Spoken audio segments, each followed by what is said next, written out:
چلی جاتی ہے. اسی لیے اللہ نے کہا ان چاروں چیزوں کو ذکر کرنے کے بعد ذالکم وصاکم بہ لعلکم تذکرون، اللہ نے نصیحت کی ہے تاکہ تم نصیحت حاصل کر سکو اور تمہارے ذہن میں یہ یاد تازہ ہو جائے.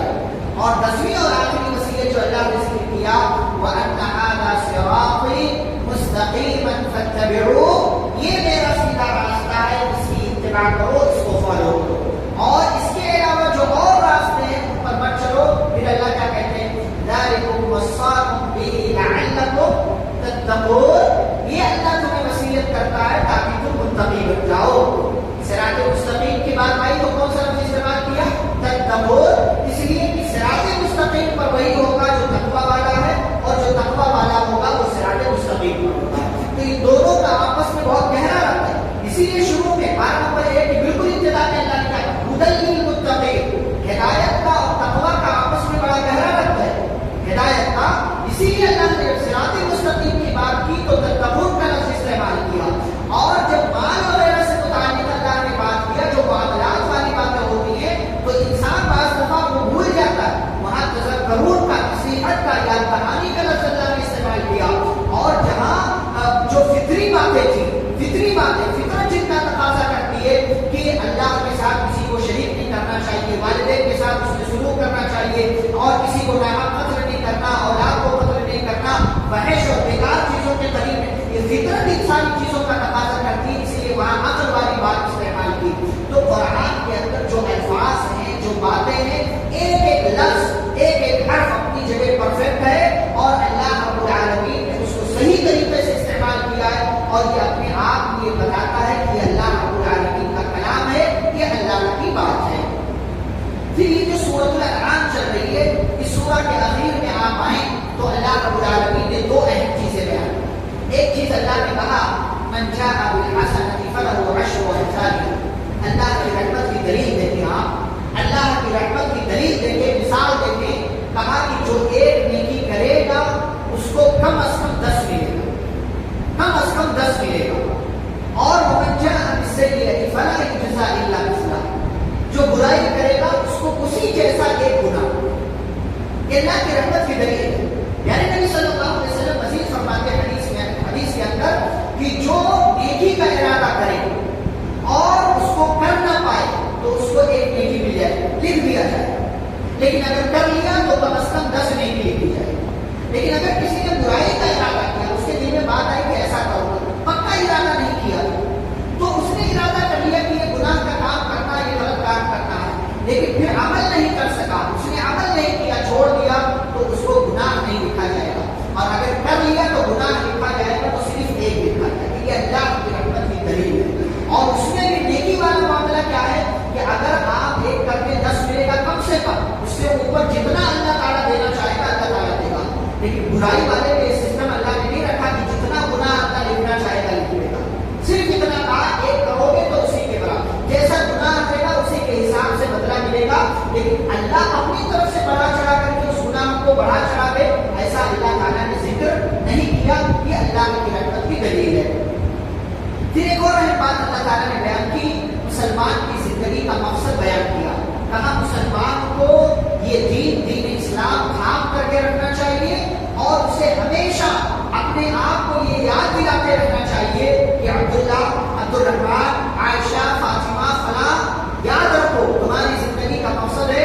اور جو کچھ تم اپنی زندگی میں کر رہے ہو ہمیشہ اپنے آپ کو یاد دلاؤ ان صلاتی ونسکی ومحیایا ومماتی للہ رب العالمین. میری نماز، میری قربانی، میرا جینا، میرا مرنا سب اللہ رب العالمین کے لیے. لا شریک لہ، وہ اللہ اس کا کوئی پارٹنر نہیں ہے، اور وہ پوری کائنات کا رب ہے. اس رب کے علاوہ کسی اور رب کی تلاش نہیں ہونی چاہیے. اور عبادت کا، نیکی کا، بھلائی کا، خیر کا کوئی بھی کام صرف اس اللہ کے لیے کرے. یہ اپنے آپ کو یاد دلاتے رہے. اللہ رب العالمین نے یہ ذکر کیا. اس کے بعد سورۃ الاعراف کا آغاز ہوتا ہے. اعراف یہ عرف کی جمع ہے آپ کہیں، اور یہ بلند جگہ کو بولا جاتا ہے. اس کے اندر اعراف کا ایک تذکرہ ہے جو ابھی آگے آئے گا انشاءاللہ وہاں بیان کریں گے. اسی مناسبت سے اس کو سورۃ الاعراف کہا جاتا ہے. اس کا آغاز ہوتا ہے الف لام میم صاد، وہی حروف مقطعات اللہ کے علاوہ کسی کو نہیں معلوم. پھر اللہ نے قرآن مجید کا ذکر کیا اور آگے اللہ تعالیٰ کہتے ہیں اتبعوا ما انزل الیکم من ربکم ولا تتبعوا من دونه اولیاء، کہ تم اتباع کرو جو تمہاری طرف تمہارے رب کی جانب سے نازل کیا گیا، یعنی قرآن اور حدیث سے. اور اس کے بعد اللہ تعالیٰ کیا کہتے ہیں نا ولا تتبعوا من دونه اولیاء، اور اللہ کی باتوں کو چھوڑ کر اگر کوئی ولی اپنی طرف سے تم سے کوئی بات کہتا ہے تو اس کی بات مت مانو. اللہ نے صراحت نام لے کے اولیاء، بات نہیں ماننی اس کی. اگر اس کی بات اللہ اور اس کے رسول صلی اللہ علیہ وسلم کی بات کے خلاف ہے تو گرچہ وہ ولی ہے، گرچہ اس کا مقام بہت بڑا ہوا ہے، لیکن پھر بھی اس کی بات آپ کو نہیں ماننا ہے. اللہ رب العالمین نے ایک چیز ذکر کیا ہے والوزن یومئذ الحق، ہمارا ایمان ہے کہ قیامت کے دن ترازو اور میزان قائم کیا جائے گا. لیکن اس میں تولا کیا جائے گا؟ تین چیزیں علماء نے ذکر کی، تین چیزیں تولی جائیں گی اور تینوں ممکن ہے. اللہ تعالیٰ کے لیے کچھ بھی ناممکن نہیں ہے. تینوں چیزیں مطلب درست ہو سکتی ہے، صحیح ہو سکتی ہے. پہلی چیز اعمال کو تولا جائے. دوسری چیز اعمال والے انسان کو تولا جائے، یعنی صاحب اعمال کو، جیسے میں تو میرے عمل کو نہیں مجھے تولا جائے. اور تیسری چیز اس رجسٹر کو تولا جائے گا جس میں اعمال یہ کرامت کاتبین لکھ رہے ہیں. یہ تینوں مفہوم آ سکتے ہیں، تینوں کو تولا جا سکتا ہے. کوئی بعید نہیں ہے، کوئی ناممکن چیز نہیں ہے. یا تو عمل، یا تو وہ رجسٹر جس میں عمل لکھا جا رہا ہے، یا تو وہ انسان کی جس کا عمل لکھا جا رہا ہے. تو یہ تینوں کو تولا جا سکتا ہے. کوئی بھی چیز اللہ کے لیے بعید نہیں. پھر آگے جانے سے فمن ثقلت موازینہ، جس کے ترازو کا پلڑا بھاری ہو گیا، یعنی نیکیوں والا، فاولئک هم المفلحون، یہی کامیاب، یہی کامیاب. لیکن آگے اللہ تعالیٰ نے لفظ کیا ومن خفت موازینہ فاولئک الذین خسروا انفسهم بما كانوا بآیاتنا یظلمون. دونوں میں فرق دیکھیں. اللہ تعالیٰ نے جب نیکی والا تذکرہ کیا نا تو کیا کہا؟ یہ کامیاب. وہاں کوئی اور ایکسٹرا لفظ ایڈ نہیں کیا، ڈائریکٹ کہہ دیا کہ یہ کامیاب لوگ. لیکن جب جس کے ترازو کا پلڑا ہلکا ہو گیا، یعنی نیکیوں والا، تو اللہ نے کہا یہ وہ لوگ ہیں جنہوں نے اپنے آپ کا نقصان کیا، ہماری آیتوں کو، ہماری نشانیوں کو جھٹلا کر، ایمان نہ لا کر. کیوں؟ یہ دونوں فرق اللہ نے کیوں کیا؟ اللہ یہ بھی تو کہہ سکتا تھا سیدھا کہ یہ لوگ خسارہ اٹھانے والے ہیں. جیسے ادھر کہا کہ یہ لوگ کامیاب ہونے والے ہیں، ایسے ادھر کہہ دیتا کہ یہ لوگ خسارہ اٹھانے والے ہیں. کیوں؟ اس لیے کہ جس طرف کامیابی کا تذکرہ کیا نا، وہاں اس بندے سے زیادہ اللہ رب العالمین نے اس کے ساتھ بہتری کی، اس کے ساتھ رحمت کا معاملہ کیا، اس کے ساتھ رحمت کا معاملہ کیا. لیکن ادھر جب خسارے والا تذکرہ کیا تو اللہ نے یہ کہا کہ اس میں ہمارا کوئی عمل دخل نہیں، یہ خود اپنے اوپر اس نے ظلم کیا، یہ خود ظالم تھا. ہم نے تو رحمت کا راستہ اس کے لیے کھول رکھا تھا، لیکن اس بندے نے خود اپنے اوپر ظلم کیا اور اپنے اوپر ظلم کر کے اس نے خسارے اور نقصان والا راستہ اختیار کر لیا. اب ہم کیا کر سکتے ہیں؟ یہ اللہ تعالیٰ نے اسی لیے دونوں میں الفاظ کے فرق کے ساتھ چیزیں استعمال کی. پھر آگے اللہ تعالیٰ نے آدم اور ابلیس کا تذکرہ کیا ہے. یہاں تھوڑی تفصیل سے ہم دیکھیں گے آدم اور ابلیس کا تذکرہ. اللہ تعالیٰ نے آدم علیہ السلام کو بنا دیا، فرشتوں والا معاملہ ہو گیا جس کا تذکرہ ہم کر چکے. اب اللہ تعالیٰ نے سجدے کا حکم دیا تو اس حکم میں ابلیس بھی شامل تھا. ابلیس نے سجدے سے انکار کیا. سجدے سے انکار کیا تو اللہ تعالیٰ نے اس سے پوچھا ما منعک ان تسجد ما منعک ان لا تسجد اذ امرتک، کہ جب میں نے حکم دیا تھا تجھے تو تو نے مانا کیوں نہیں؟ کس چیز نے تجھے روکا؟ کس چیز؟ اچھا، اس چیز کو اللہ تعالیٰ نے تین الگ الگ طریقوں سے قرآن میں استعمال کیا. یہاں کیا کہا؟ میں نے تجھے حکم دیا تھا، تجھے کس چیز نے منع کیا کہ تو سجدہ نہ کرے. ایک دوسری جگہ سورۃ الشعراء نہیں، سورۃ صاد میں اللہ تعالیٰ نے ذکر کیا ہے ما منعک ان تسجد لما خلقت بیدی، کہ جس کو میں نے اپنے ہاتھ سے پیدا کیا اس کا سجدہ کرنے سے تجھے کس چیز نے منع کیا. تیسرا ایک لفظ اللہ نے استعمال کیا سورۃ الحجر میں 12 نمبر 14 میں، یا ابلیس ما منعک ان لا تکون مع الساجدین، کہ سجدہ کرنے والوں کے ساتھ ہو جانے سے تجھے کس چیز نے منع کیا. تو ابلیس نے تین غلطی کی. اللہ کا آرڈر تھا نہیں مانا، جماعت کے خلاف گیا،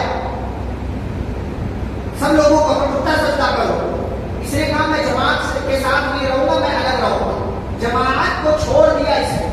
اور تیسری چیز یہ کہ اس نے تکبر سے کام لیا، اللہ نے حکم دیا تھا، اس نے نہیں مانا، یہ تکبر کا راستہ اس نے اختیار کیا، یہ تین غلطیاں اس نے کی، بلکہ الٹا اللہ تعالیٰ پر اعتراض کر بیٹھا۔ کیا کہتا ہے؟ فَبِمَا أَغْوَيْتَنِي لَأَقْعُدَنَّ، کہ کہنے لگا کہ اے اللہ چونکہ تو نے مجھے گمراہ کر دیا، اللہ پر الزام لگا کہتا تو نے مجھے گمراہ کیا، جب اس کی داد نہیں کری، اللہ تعالیٰ نے اس کو جو ہے مردود قرار دے دیا، تو اس نے بجائے اپنی یہ چوتھی غلطی کر رہا، بجائے اس کے کہ یہ اپنی غلطی کا اعتراف کرتا، یہ الٹا اللہ تعالیٰ پر اعتراض کر رہا۔ فَبِمَا أَغْوَيْتَنِي، تیری وجہ سے میں گمراہ ہوا۔ اب بدلہ کس سے لوں گا؟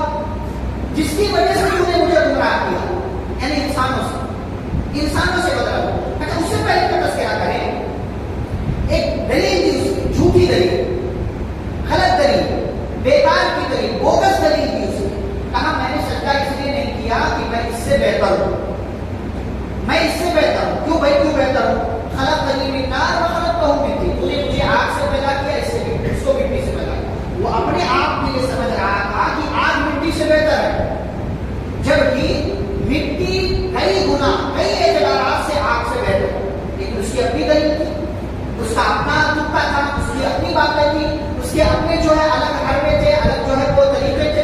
اس نے کہا کہ بھائی میں بہتر ہوں، تو اللہ تعالیٰ نے کیا کہا کہ چونکہ تو نے میری نافرمانی کی، تکبر سے کام کیا، اس لیے یہاں سے نکل جا، تو مردود ہے۔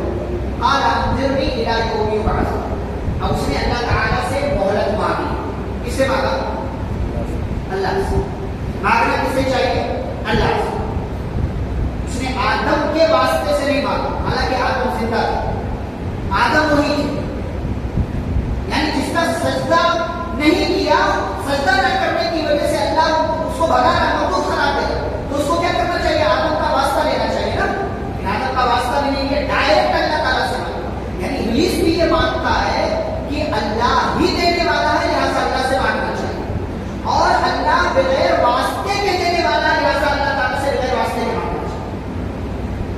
یہ ابلیس بھی مانتا، اور آج کے دور میں انسان بھی مانتا، کہتا وسیلہ ضروری ہے، انسپیکٹر کے پاس جانے کے لیے وسیلہ بتا دو، پی ایم کے پاس جانے کے لیے وسیلہ بتا دو، تو اللہ ویسی مثال دو، مثل الاعلیٰ، اللہ کہاں کہاں پی ایم کا، انسپیکٹر کا، ڈی آئی جی کا، فلانے کا، فلانے، کس کے لیے مثال بیان کر رہا ہوں؟ اللہ تعالیٰ کے لیے مثال دو۔ تو یہ سارے ابلیسی طریقے ہیں، بلکہ ابلیس اس معاملے میں کہیں زیادہ بہتر ہے، کیونکہ اس کا ماننا یہ تھا کہ اللہ تعالیٰ ڈائریکٹ دیتا ہے، اللہ تعالیٰ کو واسطے کی جو یہ دنیا کے لوگ سمجھتے ہیں واسطہ نا، اس کی ضرورت نہیں ہے، اور ساتھ ہی ساتھ اسے ڈائریکٹ اللہ سے مانگا۔ اچھا اللہ نے دیا کہ نہیں دیا؟ دیا۔ اس نے کہا اللہ قیامت تک مہلت دے، کہا جا ملا، انک من المنظرین، انک من المنظرین، تجھے مہلت دی جاتی ہے۔ اچھا مہلت جب بھی گئی تو اترایا، اور تب اترانے کے بعد کیا کہتا ہے؟ فَبِمَا أَغْوَيْتَنِي، تو نے چونکہ مجھے گمراہ کیا ہے، لَأَقْعُدَنَّ لَهُمْ، میں ان کے لیے بیٹھ جاؤں گا، کس پر؟ صراطَكَ الْمُسْتَقِيمَ، تیرے سیدھے راستے پر۔ یعنی ابلیس یہ بھی مانتا تھا کہ اللہ کا راستہ ہی سیدھا ہے، میرا راستہ غلط رہے گا، اسی لیے کیا کہا؟ صراطَكَ الْمُسْتَقِيمَ، تیرے سیدھے راستے پر میں بیٹھ جاؤں گا۔ یہ نہیں کہا کہ میں صراط مستقیم پر بیٹھا ہوں، بلکہ صراط مستقیم کو کس سے جوڑا؟ اللہ تعالیٰ سے۔ تو جو صراط مستقیم پر ہے گویا کہ وہ اللہ سے جڑا ہوا، جو اللہ سے جڑ گیا اسے صراط مستقیم مل جاتا ہے۔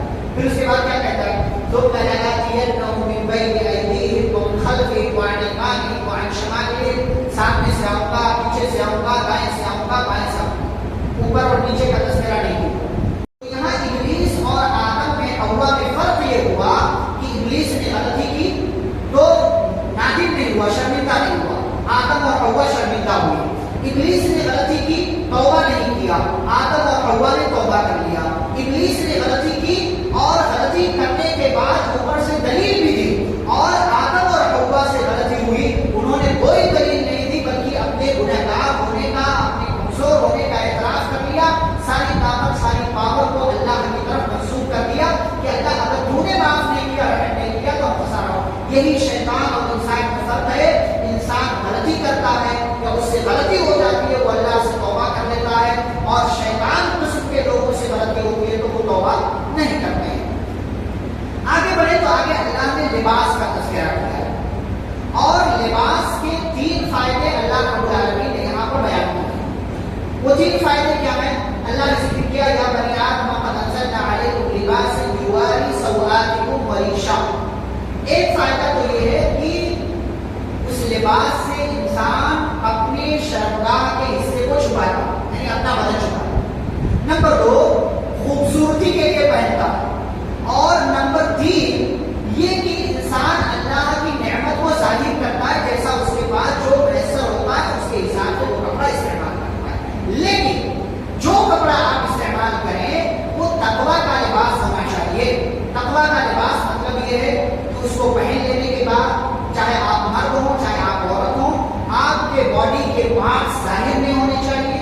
وہ اتنا باریک نہ ہو کہ آپ کا بدن ظاہر ہو، وہ اتنا ٹائٹ نہ ہو کہ آپ کے جسم کے اعضاء نمایاں ہوں، اور نہ ہی اتنا چھوٹا ہو کہ آپ کی شرمگاہ پیچھے والوں کو نظر آ جائے، اور نہ ہی اتنا لمبا ہو کہ وہ ٹخنے سے نیچے چلا جائے، نہ ہی ایسا ہو کہ اس میں تکبر والا جو ہے تکبر کی جھلک نظر آتی ہو، نہ ہی ایسا ہو کہ وہ شہرت والا لباس ہو کہ اپنے آپ کو ظاہر کرنے کے لیے کہ ارے میں تو بڑا اچھا پہنتا ہوں، ہمارے ایریے کا وہ رواج نہیں ہے، اور پھر وہ ایسا لباس ہم سے عزت کرے تو اسے شہرت کا لباس کہا جاتا ہے۔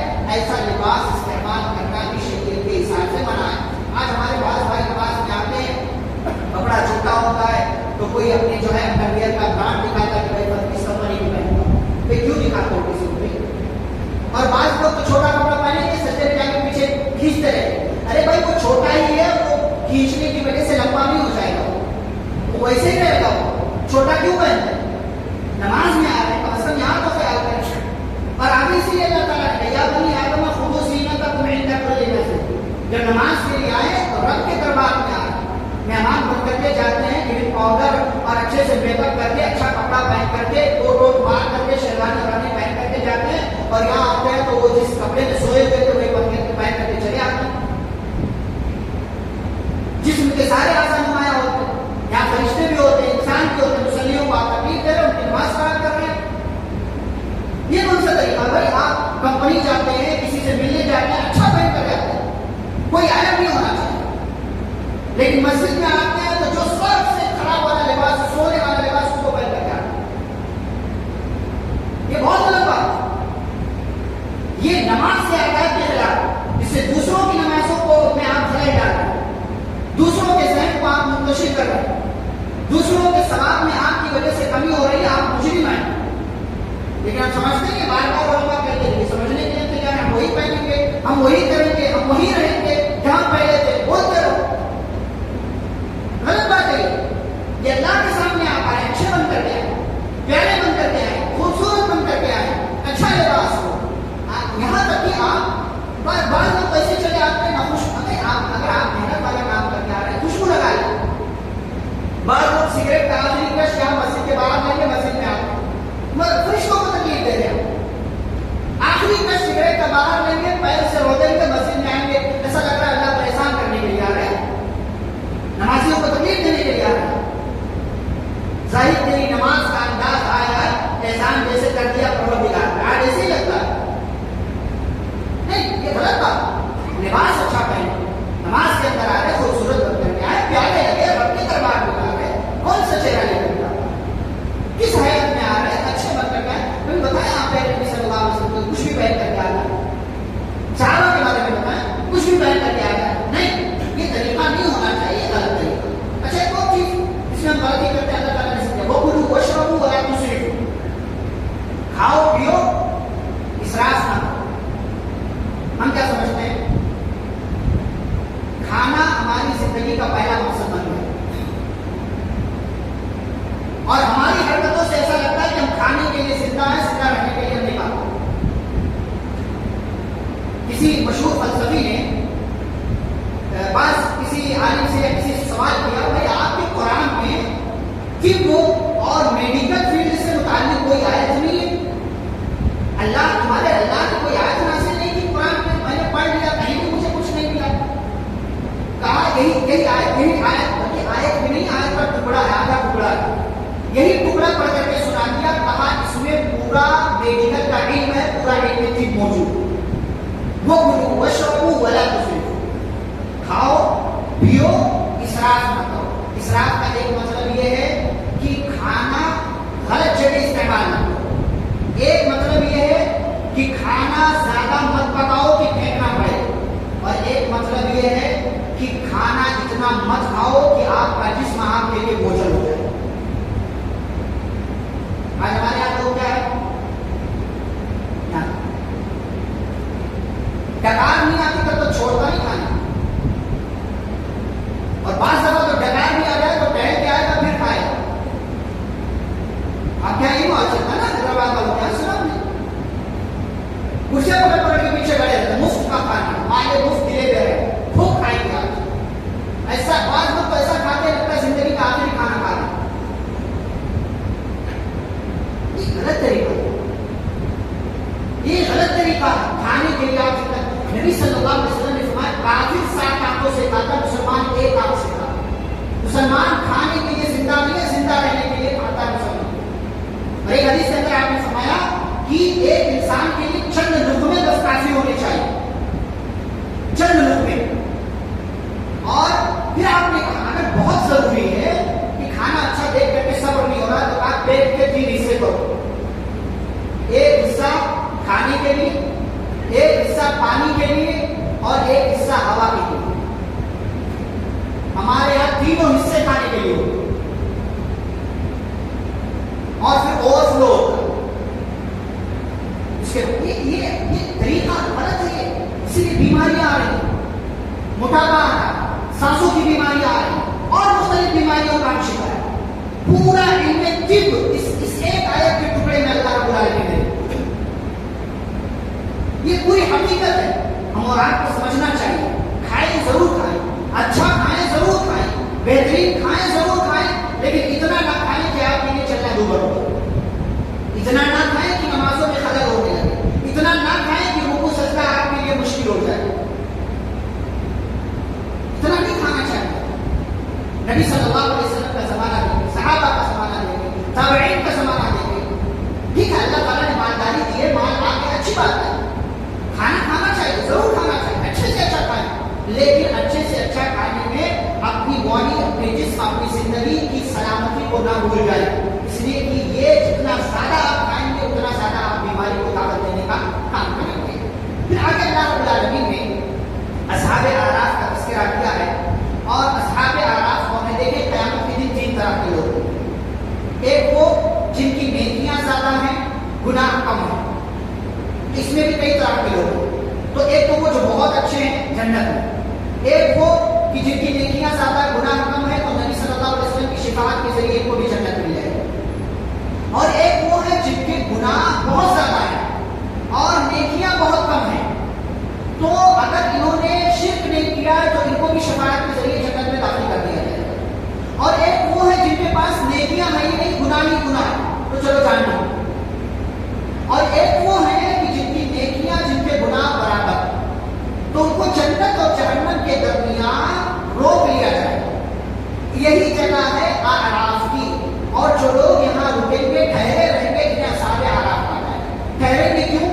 کیونکہ ان کے پاس نیکیاں ہیں تو نیکیوں کی وجہ سے یہ جہنم سے بچ گئے، لیکن چونکہ گناہ بھی ہے اس لیے یہیں ٹھہرے رہیں گے جب تک اللہ کی رحمت انہیں نہ مل جائے، اور اللہ کی رحمت کی وجہ سے ان کے گناہ کو معاف نہ کر دیا جائے، تب تک یہیں ٹھہرے رہیں گے، اور پھر اللہ کی رحمت ہوگی تو ان لوگوں کو بھی جنت میں اللہ رب العالمین کی داخل کریں گے۔ یہاں ایک نعمت کا تذکرہ کرو، اور وہ نعمت یہ ہے جنتی جنت میں چلے جائیں گے، جہنمی جہنم میں چلے جائیں گے، تو جہنمیوں کو اپنی تکلیف کا احساس ہوگا تو جنتیوں کو پکاریں گے اور کہیں گے ان افیضوا علینا من الماء او مما رزقکم اللہ۔ آپ مطلب اندازہ لگا کر کے سوچیں کہ اس جملے میں کتنا افسوس، کتنا احساس، کتنی ندامت، کتنی شرمندگی اور کتنی بے بسی شامل ہے۔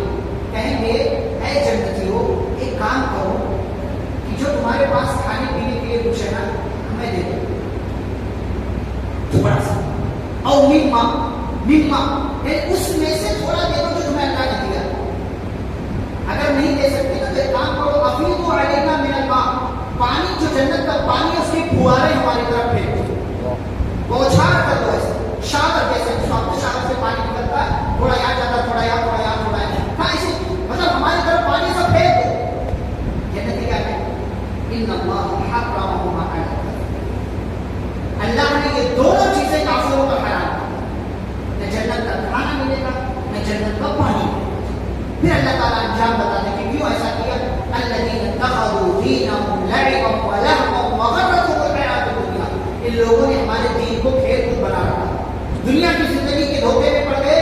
فَالْيَوْمَ نَنْسَاهُمْ كَمَا نَسُوا لِقَاءَ يَوْمِهِمْ هَٰذَا وَمَا كَانُوا بِآيَاتِنَا يَجْحَدُونَ، تو آج ہم ان کو ایسے بھول جا رہے ہیں جیسے کل یہ دنیا میں ہمیں بھول رہے تھے اور ہماری آیتوں کا انکار کرتے تھے۔ یہ بے بسی ہے جہنمیوں کی، جس کا جواب جنتی دیں گے کہ اللہ تعالیٰ نے دونوں چیزیں حرام کر دی۔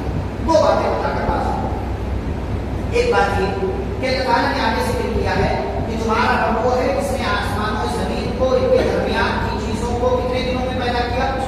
6 دن۔ کیوں؟ اللہ کی مرضی، اللہ کی مرضی تھی۔ اور کوئی جواب؟ 6 دن میں مطلب ایک بار اللہ کا کیا مطلب؟ کل ہو جاؤ، چیز ہو جاتی ہے، اللہ کہتا ہو جاتا۔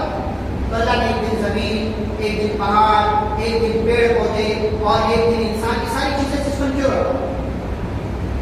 ہمیں بتلانے کے لیے کہ کوئی بھی کام اسٹیپ بائی اسٹیپ کرو، تدریجن کرو۔ ایسا نہیں ہمارے یہاں کیا ہوتا ہے، رمضان آیا مسجد فل، رمضان گیا مسجد سے فل، ہاں یہی طریقہ ہے۔ یہ افسوس کی بات ہے ہمارے، اللہ نے تعلیم تدریج، تھوڑا تھوڑا تھوڑا تھوڑا، صرف نبی صلی اللہ علیہ وسلم نے کیا کہا، احب الاعمال الى اللہ ادومها وان قل، اللہ کو سب سے اچھا عمل وہ کیا ہے جو آپ کنٹینیو کریں چاہے کمی کریں۔ 2 رکعت ڈیلی پڑھیں تہجد کے نام پر، قیام اللیل کے نام پر، لیکن ڈیلی ہونا چاہیے 2 رکعت، 2 رکوع، 2 پیج، 2 جو ہے صفحات آپ قرآن کے پڑھیں، لیکن ڈیلی پڑھیں۔ یہ نہیں کہ رمضان آیا تو 10 بار پڑھ لیا، 5 بار پڑھ لیا، جیسے رمضان چلا گیا 11 مہینے کے لیے بند، چلو خلاف میں اوپر والا رکھ دیں گے، نیچے ٹی وی چلو، نہیں یہ طریقہ نہیں ہونا چاہیے۔ اللہ نے تدریج، سلو آپ جو ہے کام کریں رفتہ رفتہ رفتہ، اور آپ پہاڑ پر بھی نہیں چڑھ سکتے، سلو سلو آپ کو جانا پڑے گا، دیکھ کر کے کہاں پاؤں رکھوں کہاں نہیں رکھوں۔ یہ تعلیم دینے کے لیے اللہ رب العالمین نے 6 دن میں زمین و آسمان کو ان کے درمیان کی چیزوں کو پیدا کیا، ورنہ اگر کوئی اعتراض کرے دوبارہ رکھو، کہتا ہے تمہارا بات چیز پر قادر ہے، تو 6 دن میں کیوں بنایا، اتنا ٹائم کیوں لیا؟ تو بھائی وہ ہمارے لیے ٹائم لیا اس نے، ہم سب کو سمجھانے کے لیے الگ الگ دنوں میں اللہ تعالیٰ نے ساری چیزیں تخلیق کی ہیں، تو یہ مقصد ہے۔ ایک آخری بات، وہ بات یہ ہے اللہ نے کہا ادعوا ربکم تضرعا وخفیا، اپنے رب کو جب پکارو، دعا کرو اپنے رب سے، تو 2 خوبیاں ہونی چاہیے اس میں، ایک کیا ہے رو، اور دوسرے چپے چپے پکارو، یہ 2 چیزیں۔ آج ہمارے یہاں دعا کے لیے کبھی کبھار ہاتھ بھی اٹھا لے تو آنسو مشکل سے نکلتا ہے، اللہ کہتے ہیں دعا کرو تو رو کر گڑ گڑا آنکھوں سے آنسو۔ پیارے نبی صلی اللہ علیہ وسلم جب دعا کرتے تھے بعض دفعہ تو آپ کے اندر سے ایسے آواز آتی تھی جیسے پانی میں پانی ابلتا کھولتا ہے، آنسو گرتے تھے، اور ایسے بعض روایتوں میں آتا بعض واقعات میں اتنے آنسو گرے کہ جہاں آپ بیٹھے کے بعد زمین بھیگ گئی، اتنے آنسو گرے۔ ہماری آنکھوں سے تو ایک قطرہ آنسو کا نہیں بتا، ہمیں تو منہ بنانا بھی نہیں آتا، رونے والا منہ بنانے یہ بھی نہیں آتا۔ یہ ایک چیز، دوسری چیز چپکے چپکے پکارا، رات کی تنہائی ہو اٹھے اللہ تعالیٰ کو پکارا۔ کل ہمارا جمعہ کا موضوع انشاءاللہ یہ رمضان اور دعا، اس پر بات ہوگی جمعہ میں مزید تفصیل کے ساتھ، لیکن اختصار کے ساتھ آپ لوگ ہیں تضرع اور خفیہ یعنی چپ کے، چھپ کر کے، تنہائی میں، بند کمرے میں، کبھی بند کمرے میں سوتے تو ہیں، موبائل تو چلاتے ہیں، لیکن کبھی بند کمرے میں اٹھ کر کے ہاتھوں کو اٹھا کر ہم سے کچھ مانگا ہے؟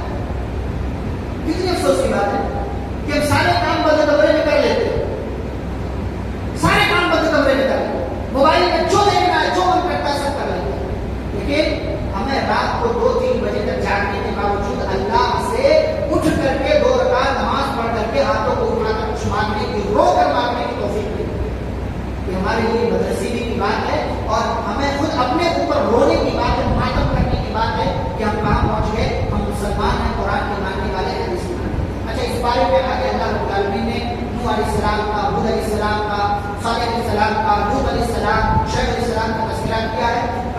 کی تفصیل انشاءاللہ 12 نمبر 12 میں واقعات کے ساتھ ہے، وہاں ہم بیان کریں گے۔ کل جو 12 نمبر 9 ہے اس میں حضرت موسیٰ علیہ السلام کی زندگی کا تفصیلی تذکرہ انشاءاللہ ہوگا، اور جنگ بدر، یہ دو اہم مضامین ہیں 12 نمبر 9 کے، یہ دونوں تذکرے